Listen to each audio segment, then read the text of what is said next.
So yan guys, good morning. Update po tayo. Mamitas tayo ng ating kalamansi sa paso. Dito lang po yan nakatanim sa ating rooftop. Yan o, sa paso lang po yan o.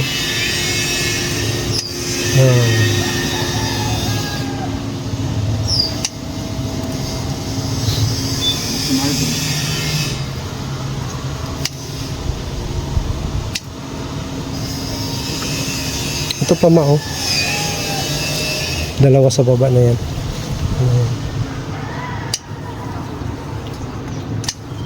Malalaki rin po yung bunga ng kalamansi na to kahit na nasa paso lang po.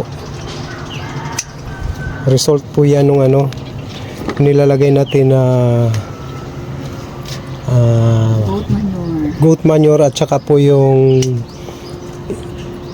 pinagbabara ng balat ng saging, banana peel o yung balat ng saging ng mga hinog po, any kind of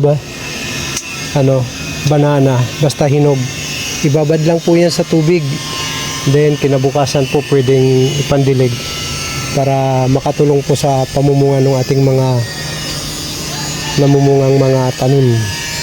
Then ang kalamansi, citrus, kamatis, talong, pipino. Sa taas marami.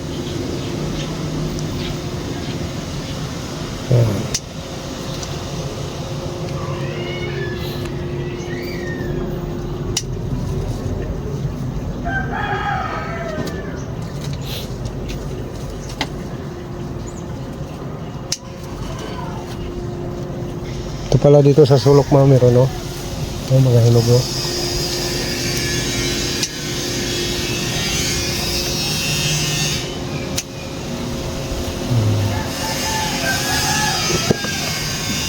Yung sa taas. Abot mo yan? Dito, yan. Pati doon sa kabila. Yan? Yun doon, yun.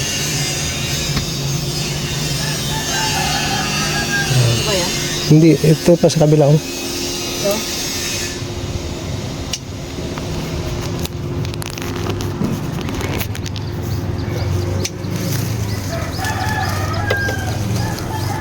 Ito ba? Yan. Okay.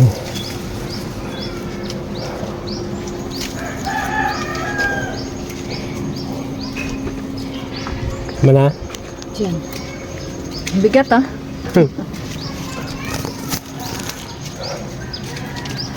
Lagay mo lang kaya. Kaya sa ilalim yan oh, ang ganda.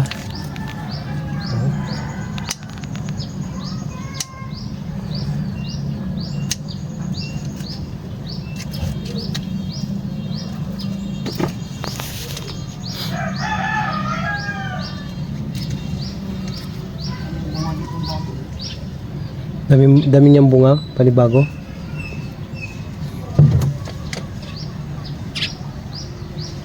Sa kabila na yan, oh. Yung sampung-pung na yan, pwede na yung sa siguro yan.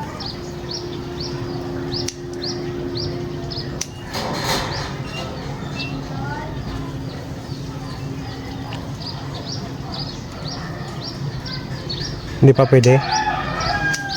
Maano pa.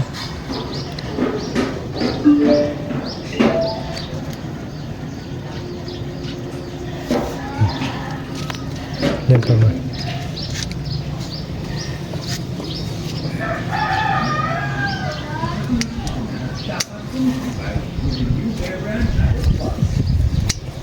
So, yun lang guys. Thank you. So, ayan na po yung napitas natin. Kamatis at saka kalamansi.